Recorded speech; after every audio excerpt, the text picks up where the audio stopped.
Hello, everyone. Hello, patrons, Limehousers, Giant Steppers. Welcome to episode 6 of my Django in Rome series. And again, I have selected a couple of very cool Django phrases. They're not the easiest to play this time, but they're worth it. So, coming right up.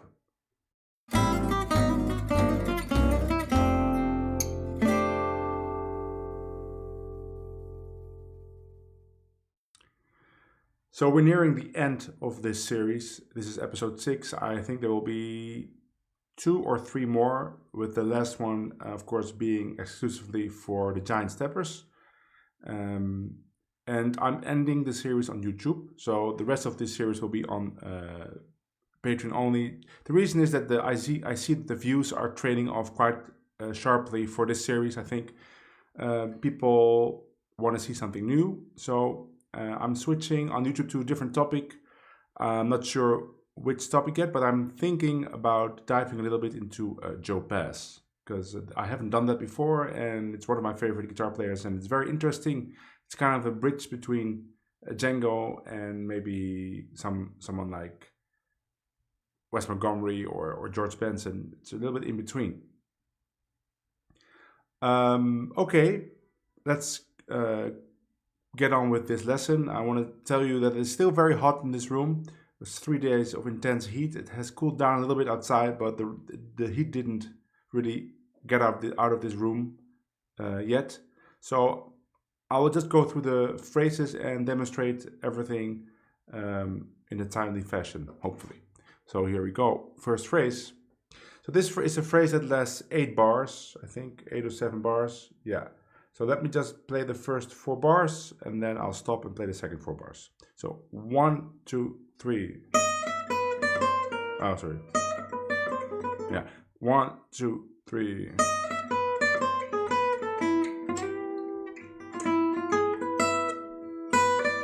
we'll go to the second 4 bars again. 1, 2, 3.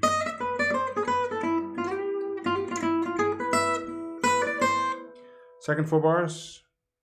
1, 2, 3.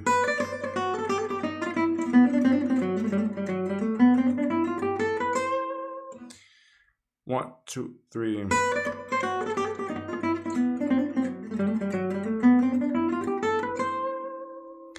So this is a very long phrase for C major. Of course, you don't have to play everything. There's a couple of it's a couple of phrases in a row. Right. First, you have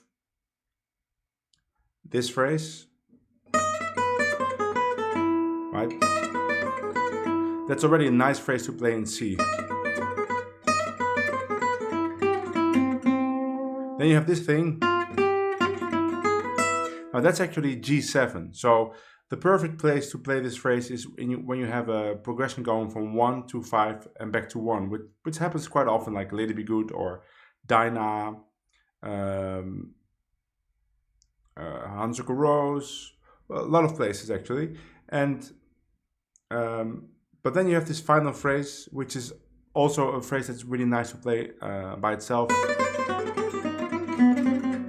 It's quite easy to play. The fingerings are very easy to remember. Right, so 1, 2, 4, 1, 2, 4 with embellishments, then 1, 2, 3, and back to 1, 2, 4 while you're moving up the guitar neck. And that's just a C major scale. And you can do whatever you want with the C major scale. Take one of the phrases we used before. Whatever you want. So let me demonstrate this on Dinah, because Dinah has this 1-5-1 motion. So then I'll be starting this phrase in a bar. Let me see. So it's 2 bars to C, right? So we'll start this phrase in bar 3, and then we're playing it in G. So then it would be here. So you get 1, 2, 3.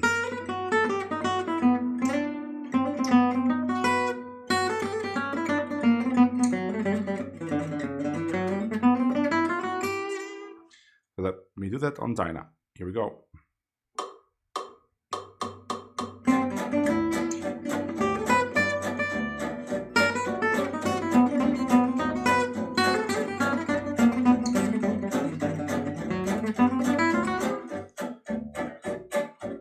I think I started a little bit too late and I had to change the rhythms, but that works, of course, too. But let me play it one time the right spot. Let me just count. 1, 2, 3, 4, 1, 2, 3.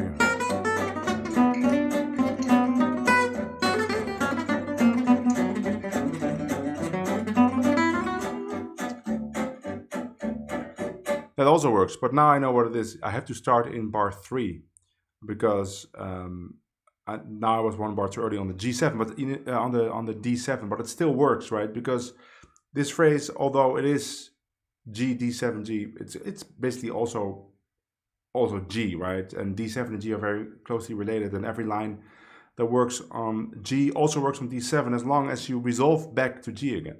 So let me play it at the right spot. It should be bar 3 on beat 4, not bar 2. 1, 2, 3.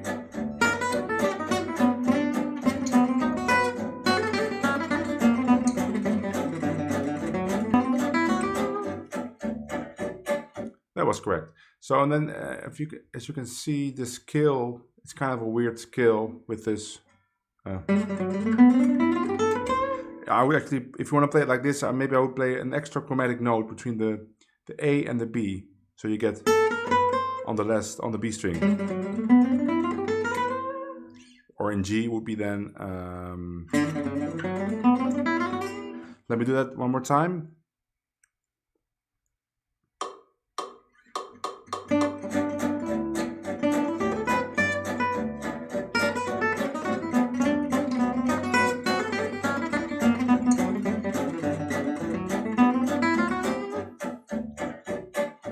Again, I was too late with the phrase, but then I just made another phrase shorter. And that's the way you should work with the phrases anyway, right? I would never, in a real life situation, like, oh, I have to play this on beat 4 in bar 3. I would just play this phrase whenever I get to it, and then I make it shorter, or I skip some parts, or I don't play the end when I feel I can't continue because the chords are going a different direction. But in Dyna, it's basically all G in the A parts. So this would fit anywhere. Okay, next one. Sounds like this. 1, 2, 3, 4, 1.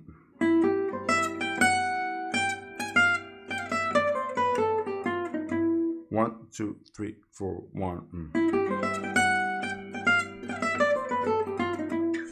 One more time slowly. 1, 2, 3, 4, 1.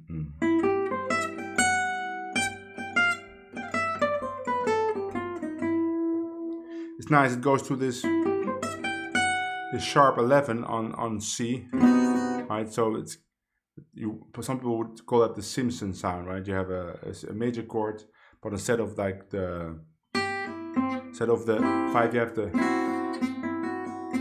sharp 11. And then it's just a C major scale going down. So in G it would be. Again, it would fit anywhere in Dyna, but I would play it somewhere when the chord is G. So maybe bar 7 or bar 3 or the first bar.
Yeah. Next one.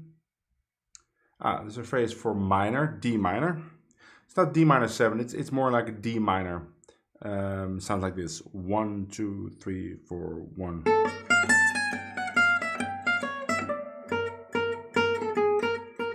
3, 4, 1.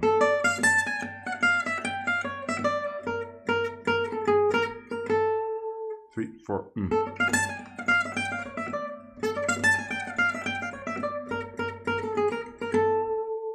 So I play it like this: 4, 3, 2, 1, 2, 1. That's kind of the violin way to make those kind of position changes on one string. But some other people, like Stochler, would prefer dragging the first finger. I can never get it really synchronized, so I prefer whatever you want. 1, 2, 3, 4. So in Dyna, of course, we can play this in the bridge, and it would be E minor. So that would be, well, it could be very high, but let's do it here. 3, 4, 1.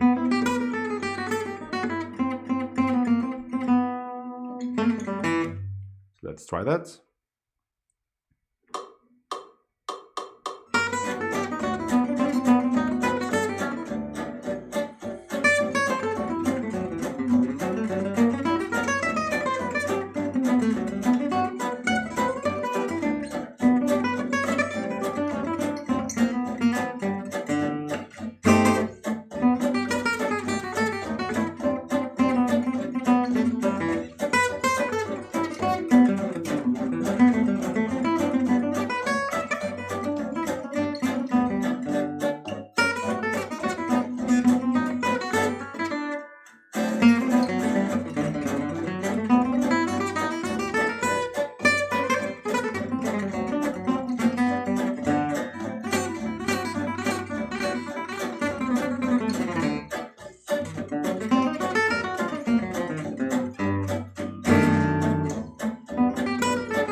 And now we get some dominant phrases. So G7, 1, 2, 3, 4.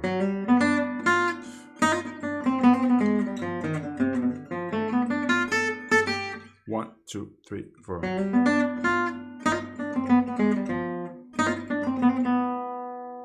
Yeah, 1, 2, 3, 4.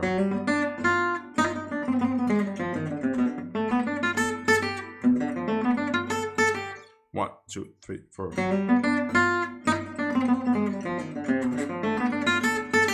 So it's just for G7. There's no resolution, right? I think I took this from Suite of the Brown, so then he plays it on E7, I think. That's very altered sound. Oh, altered sound. I was always saying altered, but it's altered. I've learned.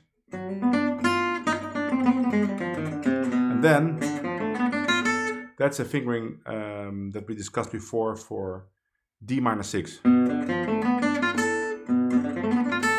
And it's kind of strange because he starts with this altered sound, and then he goes to D minor 6 sound, which is really not altered. It's with a 9, right? And the altered is with a flat 9. So some people don't like it. They don't like to go from this high tension sound to a less tension sound. But Django does it quite often, and I think it works well.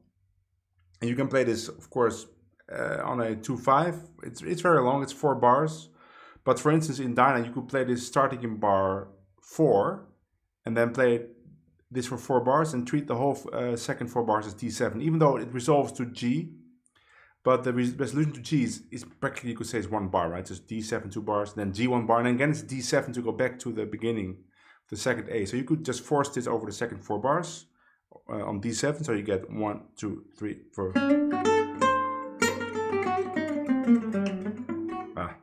Sorry.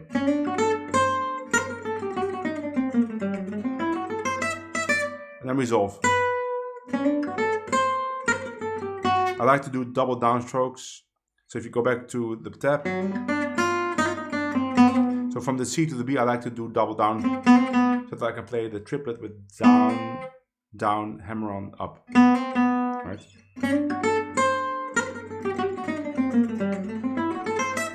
If you don't like that, you can play up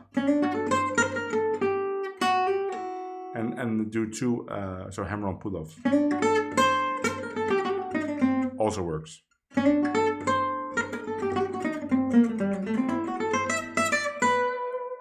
think the option with the double down is a little bit more swinging. Okay, let's play that on Dyna, starting in bar 5, right? 1, 2, 3, 4.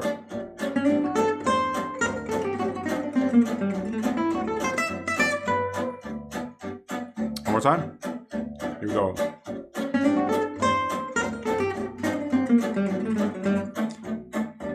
And I only played the first half and resolved to G because, of course, now we're going to the bridge, so we're not going back to G, so I couldn't play all 4 of the bars. And that's another thing, you could only play the first 2 bars, of course, or the second 2 bars, but then you're just playing a minor 6 arpeggio, but, you know, why not? Yeah. Here's another example with a minor 6 arpeggio. So 1, 2, 3, 4, 1.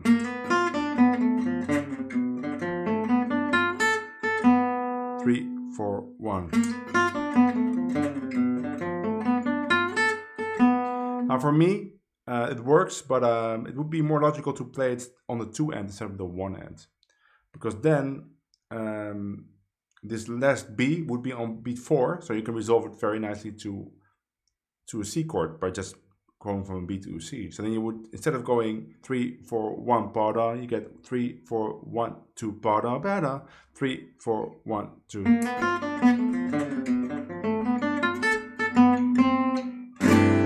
Yeah. Again, there's this D minor 6 arpeggio in there. 3, 4, 1. So you can play it like it's written, like starting off the 1, but I would actually maybe start this after the 2. So in D or in G, so on a D7, it would be 3, 4, 1.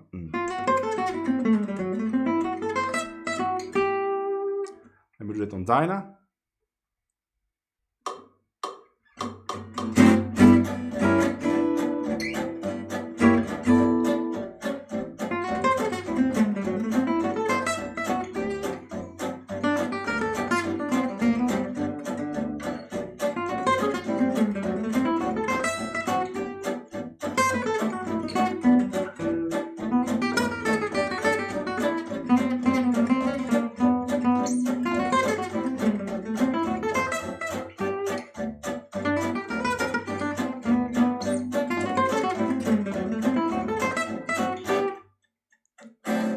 Of course, this lick is 3 bars, right? So if you want to really end on the first beat of the G chord, then you should start this early, so that you are on the second bar when the D7 hit. But again, you know, this makes it very complicated. You could play this anywhere on the 2-5, and either you resolve too late or you start this lick early to be on time. But those kind of things are not that important. Just use your ears to see what fits where, right? Of course, you have to know this fits on D7, but you don't have to really start exactly at the same place every time. That's also just a matter of experience and experimenting with it. Okay, and then the last one, kind of tricky. Start with a triplet. 1, 2, 3, 4, 1.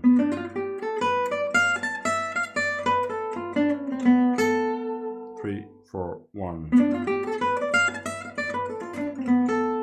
1, 2, 3, 4. I like to play with 3 fingers, like this. Because when you play with 4 fingers, now this part is kind of uncomfortable. So when you play with 3 fingers, it's more in position already for this big jump, especially when you play it lower, like on D7. And you can resolve down to for the G chord, or up to a major 7. Of course, again, it's a 3-bar dominant lick, so you could start early and resolve on time, or start late and resolve too late. So let me play it on Dyna, then on D7, right? 3, 4, 1. Here we go.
Yeah, I was playing with I think all the phrases.